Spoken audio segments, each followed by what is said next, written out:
सर्वमेतदृतं मन्ये यन्मां वदसि केशव न हि ते भगवन् व्यक्तिं विदुर्देवान दानवाः। नमस्कार मित्रों, ये जो श्लोक है भगवद गीता के 10वें अध्याय का 14वां श्लोक है, जिसे हम आज गहराई से समझेंगे। तो आइए सबसे पहले इसके अर्थ को समझते हैं। तो जो श्लोक है वो कहता है सर्वमेतदृतं मन्ये, अर्थात सभी ये सत्य मानता हूँ। यन्मा वदसि केशव, अर्थात जिन्हें मुझे बोलते हैं आप हे केशव। नहीं ते भगवान व्यक्तिम, अर्थात नहीं निश्चित ही आप भगवान व्यक्ति को विदुर देवान दानवा, अर्थात जानते हैं देव न दानव। तो यहाँ पर इस श्लोक में अर्जुन श्री कृष्ण से कह रहे हैं कि आपने जितने भी कथन अब तक मुझे सुनाए हैं, इन सभी कथनों को मैं सत्य मानता हूँ और निश्चित ही आपको, जो भगवान व्यक्ति हो आपको पूर्ण रूप से न तो देव जानते हैं और न ही दानव जानते हैं। तो यहाँ पर जो संदेश है उसको हम पिछले श्लोक के संदेश के साथ में जोड़ करके समझ सकते हैं। तो पिछले श्लोक में अर्जुन ने श्री कृष्ण से कहा था कि आप मुझसे बोलते हो। तो वहाँ पे हमने समझा था कि यदि आप गीता की शिक्षाओं को ठीक प्रकार से समझ पा रहे हैं और उसके अनुसार अपने जीवन को जी रहे हैं, तो अब तक श्री कृष्ण आपके साथ बोलने लगे होंगे, अर्थात आपके भीतर की जो दिव्यता है वह आपके साथ बोलने लगी होगी। और हमने कहा था कि वहाँ पर कि कैसे यदि व्यक्ति इस मार्ग में प्रगति करता जाता है तो वह एक पैगंबर बन जाता है, अर्थात वह दिव्य के साथ में सीधे सीधे बात करने लगता है। तो वहाँ पर तो अर्जुन ने ये कहा कि आप मुझसे बात करने लगे हो। अब यहाँ पे वो कह रहे हैं कि आपको न तो देव पूर्ण रूप से जानते हैं, न ही दानव आपको पूर्ण रूप से जानते हैं, किंतु आप जो कह रहे हो उसको मैं सत्य मानता हूँ। तो इन दोनों को यदि हम मिला दें तो उससे हमें यहाँ पर अर्जुन का संदेश ठीक प्रकार से समझ में आता है। वास्तव में होता क्या है कि व्यक्ति आध्यात्म में जब प्रगति करता जाता है तो निश्चित ही दिव्य उसके साथ में फिर सीधे सीधे बात करने लगता है और उसके लिए दिव्य संदेश स्वयं प्रकट होने लगते हैं।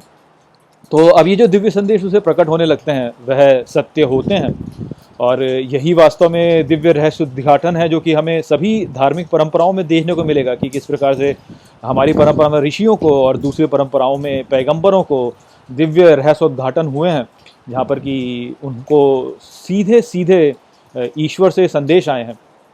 तो ये जो संदेश आते हैं ये होते तो सत्य हैं, किंतु इनके साथ में तब भी एक समस्या होती है, और वो इनकी व्याख्या को लेकर होती है कि इनकी व्याख्या किस प्रकार से की जा रही है। यदि कोई भी वाक्य आपसे कहा जाए तो उसकी बहुत सी व्याख्याएं की जा सकती हैं, और कई बार होता ये भी है कि वाक्य के साथ में एक भावना जुड़ी हुई होती है, और यदि वह भावना आपको नहीं पता तो उस स्थिति में आप कई बार उस वाक्य की उल्टी व्याख्या भी कर सकते हैं। तो इसलिए ये जो व्याख्या होती है इसको लेकर हमें बहुत ही सतर्क रहना चाहिए।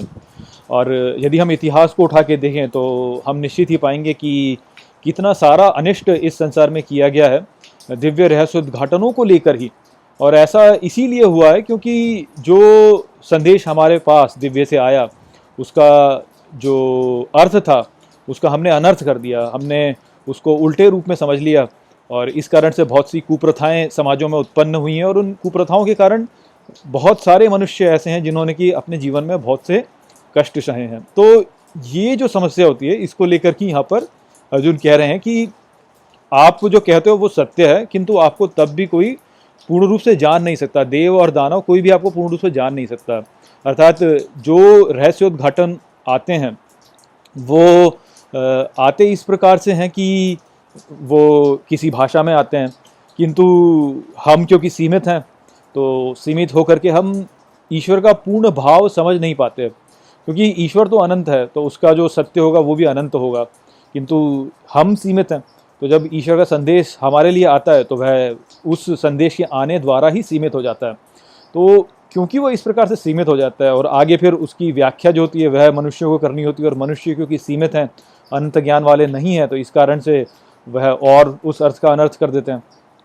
तो इस कारण से ये जो दिव्य रहस्य उद्घाटन है जो कि विभिन्न विभिन्न संप्रदायों के विभिन्न विभिन्न धर्म ग्रंथों में लिखे हुए हैं, इनको सत्य आप कह सकते हैं, किंतु आप इनको पूर्ण सत्य नहीं कह सकते, क्योंकि दिव्य को पूर्ण रूप से कोई ऐसे नहीं जान सकता।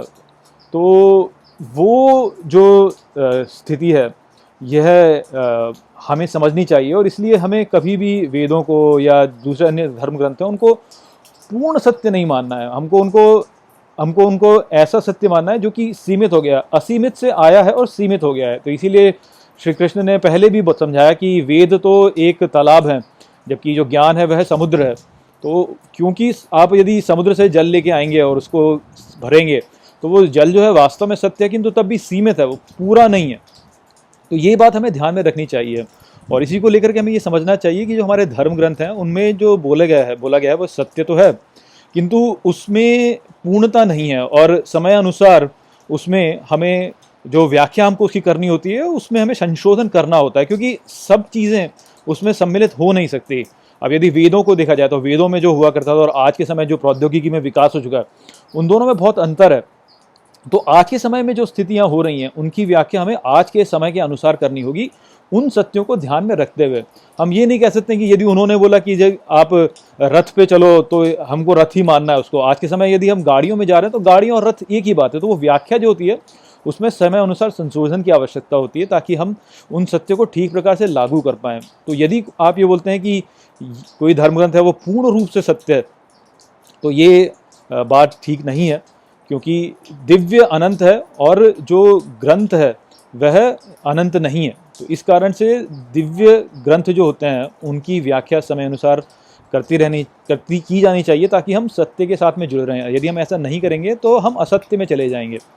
तो उस बात को लेकर के यहाँ पे अर्जुन कह रहे हैं कि आप मुझसे बात करते हैं, आप जो कह रहे हैं वो सत्य है, किंतु तब भी आपको पूर्ण रूप से कोई नहीं जानता। अर्थात आपने जो संदेश दिया वह संदेश अनंत से आया, किंतु आपके वो संदेश आने से ही वह सीमित हो गया और क्योंकि वो आने से ही सीमित हो गया इस कारण से वो पूर्ण सत्य हो ही नहीं सकता। तो इसलिए कोई भी धर्म ग्रंथ पूर्ण रूप से सत्य कभी हो ही नहीं सकता। ये बात यहाँ पर हमें समझनी चाहिए, यही बात यहाँ पे अर्जुन भी उठा रहे हैं। आशा करता हूँ कि मैंने इस श्लोक को आपको अच्छे से समझा दिया होगा। चलिए इसी के साथ इस वीडियो को यहीं पर समाप्त करते हैं। नमस्ते।